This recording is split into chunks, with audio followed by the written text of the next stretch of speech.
And cheers, guys. Epix here. Welcome to this 8th episode in the podcast series. For today's show, guys, we're going to start things off with some developer chat.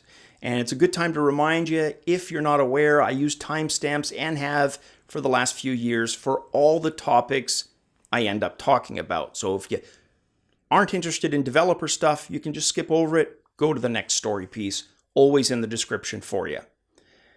And I try to put source links there as well. I'll always have those for you. If you're curious, I don't always list them because of, again, those issues in terms of placement, etc.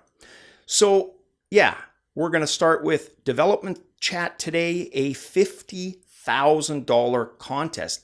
This one, really interesting.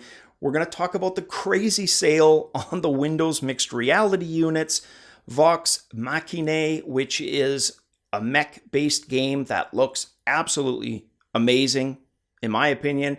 And then we're going to end things off with the Vive Focus, which finally has launched in China.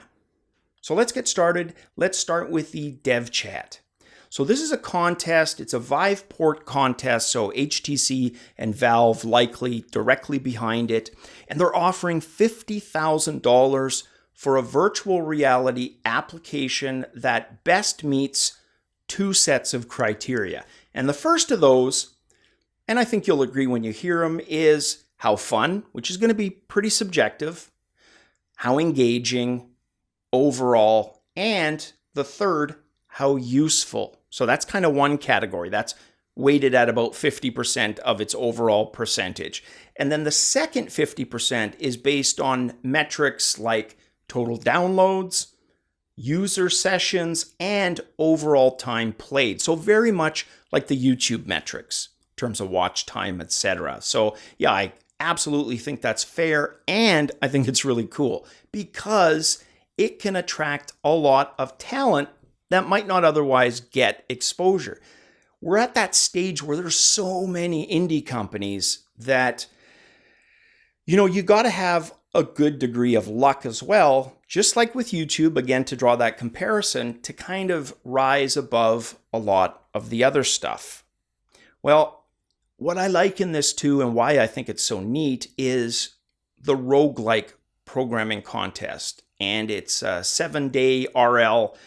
It's basically a 7-day contest. People have 7 days to program a roguelike. Sometimes they go by themes, other times it's whatever you can think of. And there's probably some fine print for some things to avoid, etc. But what results from that is just absolutely creative masterpieces at times, and other times absolutely abysmal, dire, and we won't go there. Let's just say, stuff that isn't too much fun to play. But that doesn't matter. It's, for some people, just the exercise. A lot of people, and I was one of them, will say, I'm going to be a game programmer. And then, other than, the odd subroutine that they write, they've got absolutely no finished projects that they can point to and say, based on this, I'd like to go here. Most of them, 95%, maybe even higher, of the people who say they want to be game programmers have never finished anything. And if you talk to actual game programmers who have, just like authors that say, look, you got to write.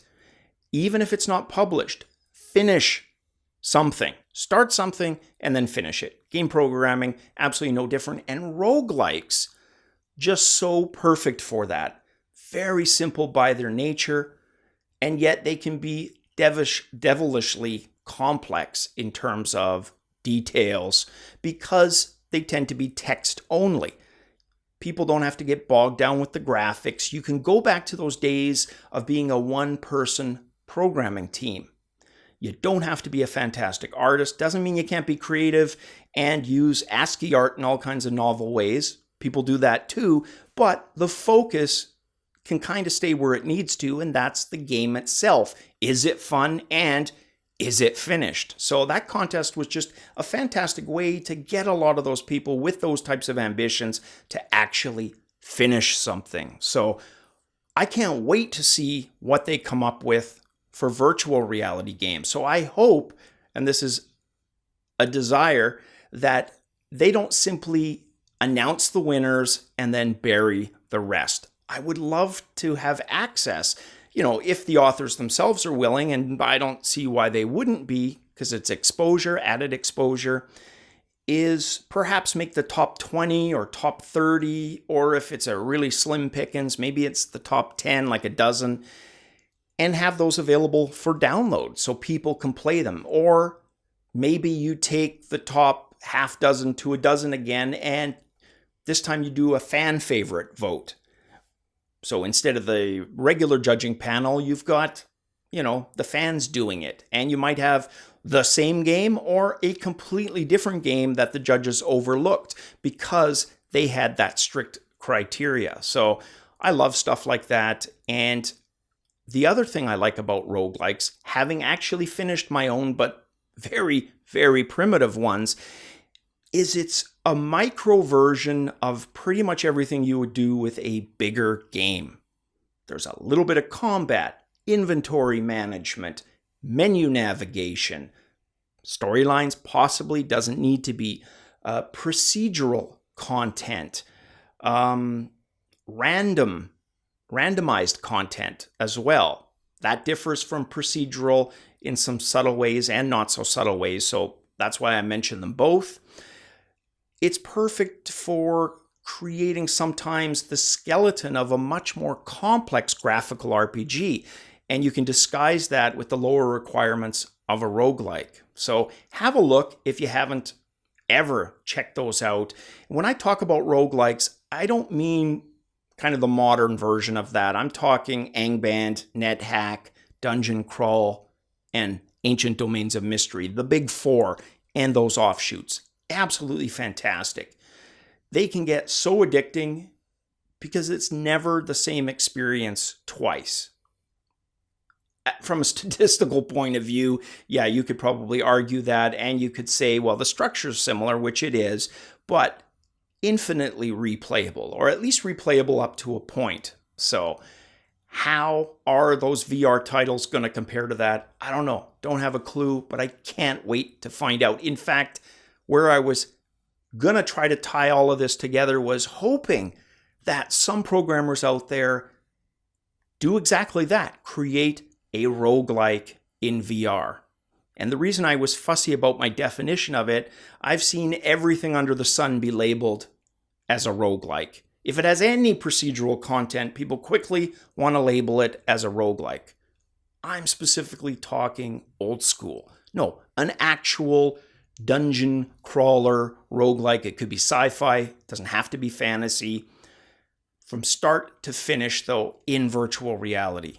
Man, would that be fun. And I know there's some crawlers out there, but I've yet to see something of kind of the complexity of like a Dungeons of Dreadmore, for example. Dungeons of Dreadmore, first person in VR. I probably wouldn't come up for air for weeks. That's how into that I would be. And again, simple perhaps, but so much replay value that you could play that for weeks and months. So check out the contest, check out roguelikes if you haven't checked them out, and maybe you're a programmer. 50,000 US, it isn't chump change. It can actually accomplish quite a bit. So if you've ever mulled it over and you're one of those people who hasn't finished something yet, here's your opportunity. Now I want to kind of switch gears and talk mixed reality. My channel does cover mixed reality content. I don't always chat about it. It seems to mostly be Vive, Rift, and PlayStation VR centric.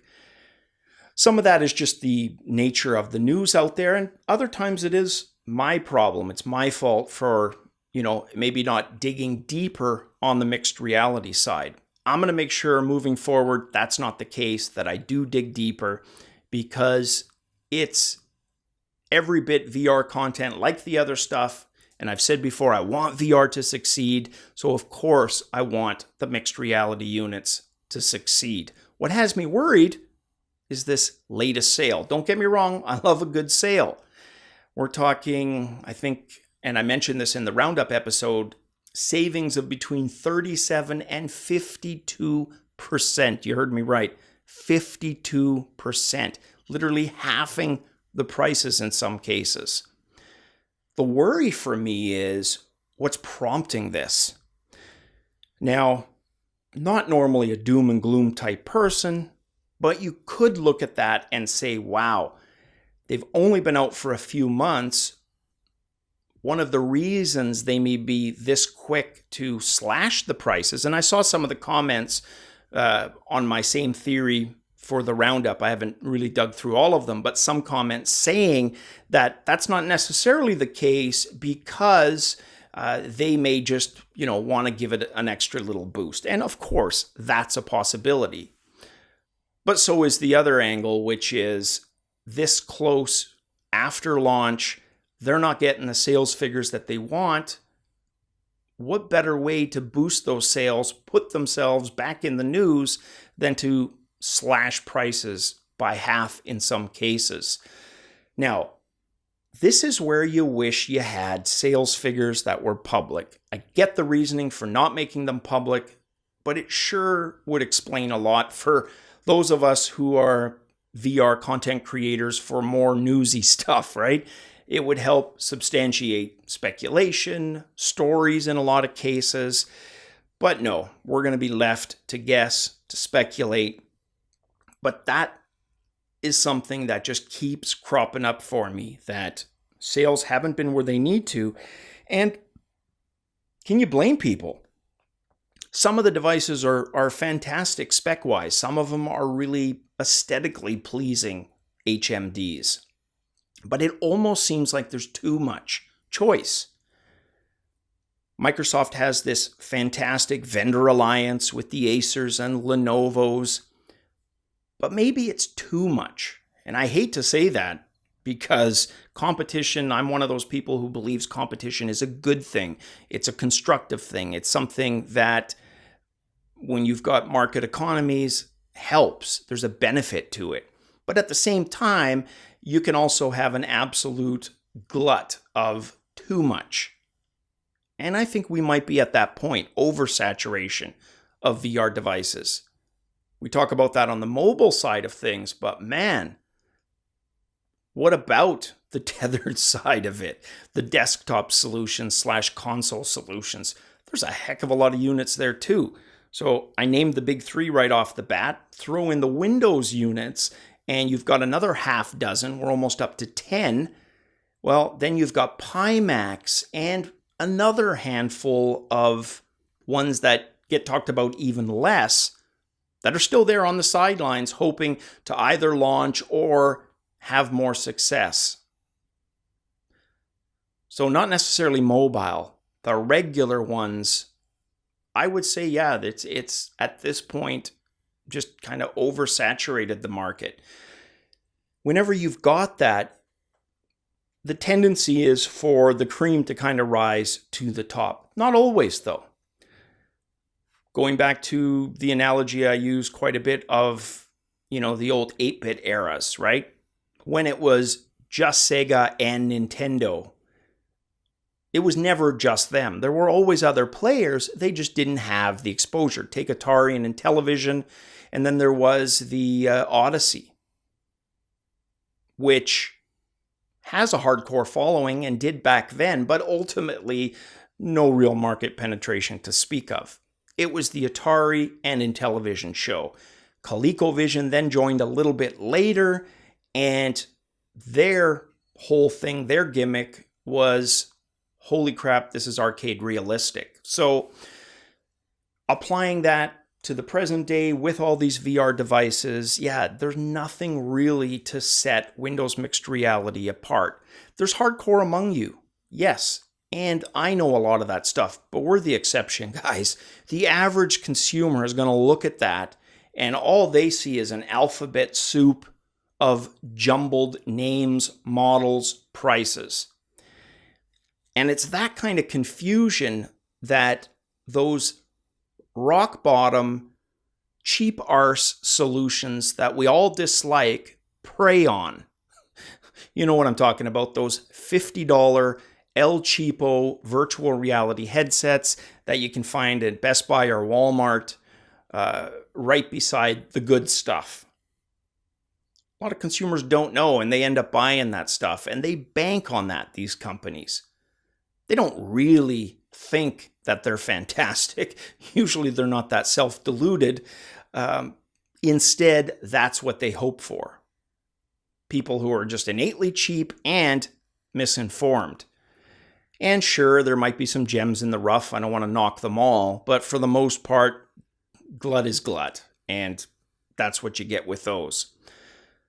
So ultimately, what do you guys think? What the reason is for these really, really aggressive prices? Like me, do you think it's a chest compression, kind of kickstart it, bring it back to life since it's only been a few months after launch, or they're so happy with how things are going, and notice how I say that a little bit more sarcastically. You can see where my bias is headed, but I've admitted it. Yes, that is my bias. Doesn't mean you have to agree though, and I'd love to hear your counter argument. So I'll just stop there.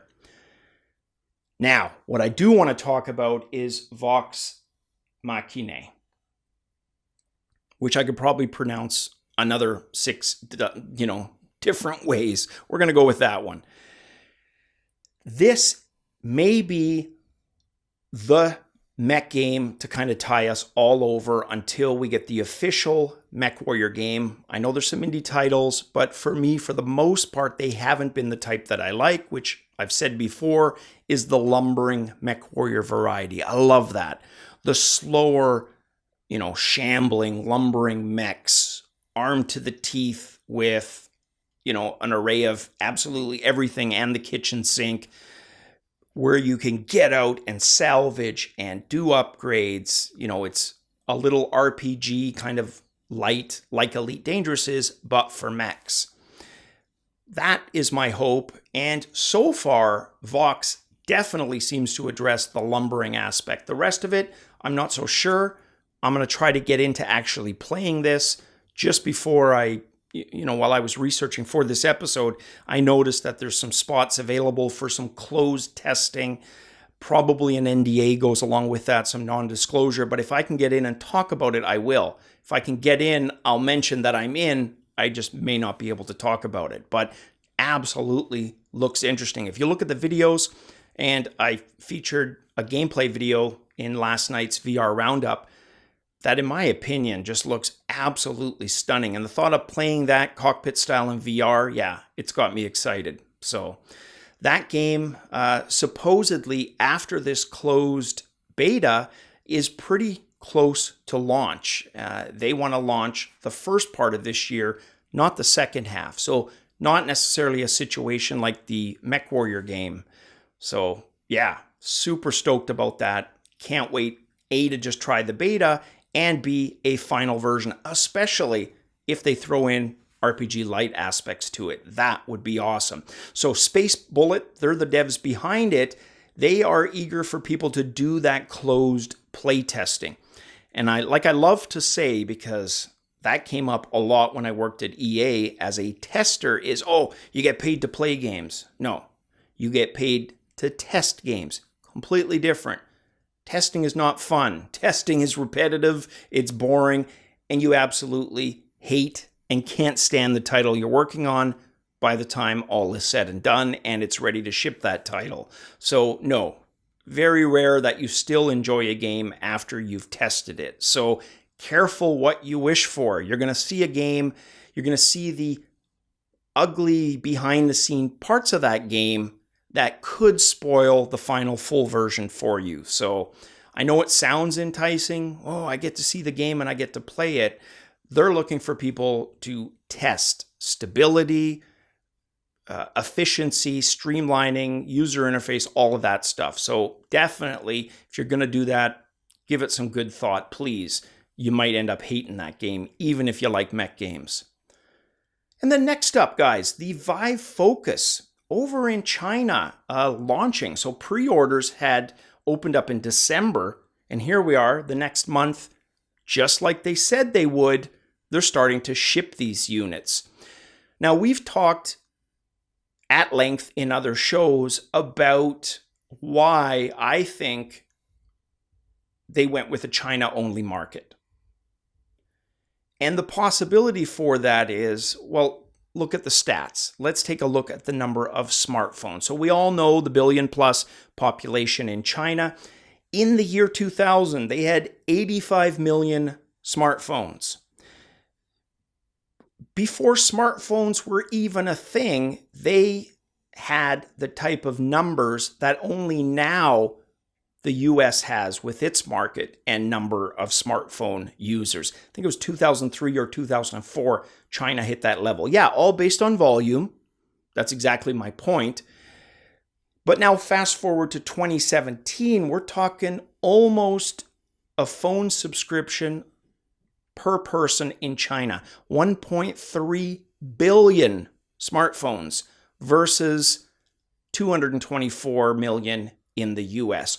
We're also talking a market that's heavily skewed towards Android. Yeah, there's unofficial OSs as well, and there's knockoffs for iOS, etc. But actual iOS, really small. Pretty much off the charts small. It's growing, but not that big. What you do have is a massive amount of Android phones. So from a marketing point of view, I totally get why they wanted to launch there. If it's successful there, they can pretty much launch anywhere and have it fall flat and still not be worried about supply chain costs, expenses overall. So that's why I think they've opted to go with China first. I do think, though, contrary to what they're saying, at some point they may still launch elsewhere. But right now, the Vive Focus is China only. Let's talk price, though. So,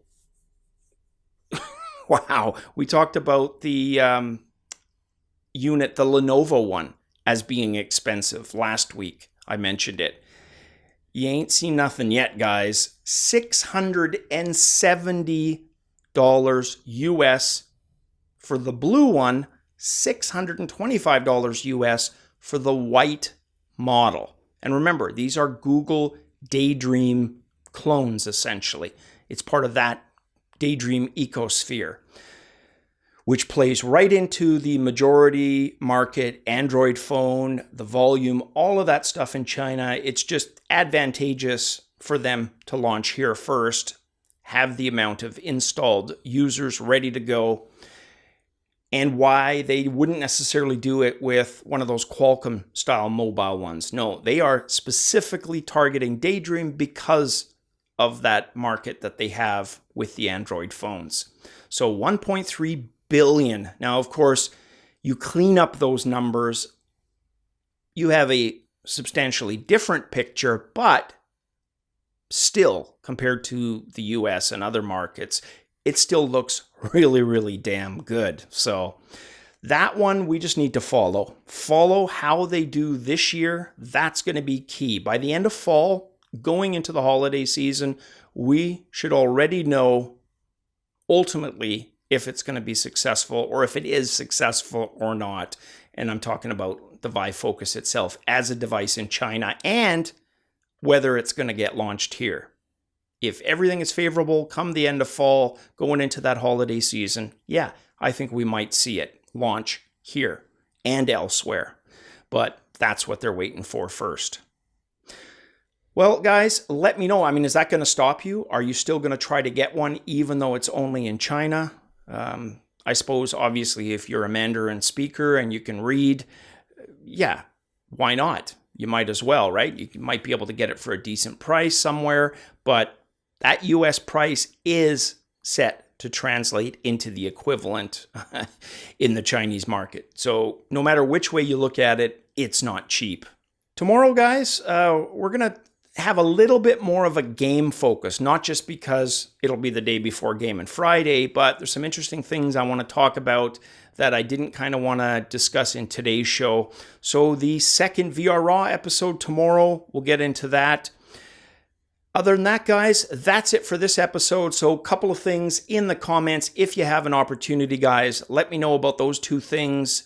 the hunch that you have, if you have one, about the mixed reality aggressive sales pricing, and of course the thoughts on the Mech game or maybe the Vive Focus as well. Let me know in the comments below. Guys, hopefully you're having a fantastic week. It's hump day.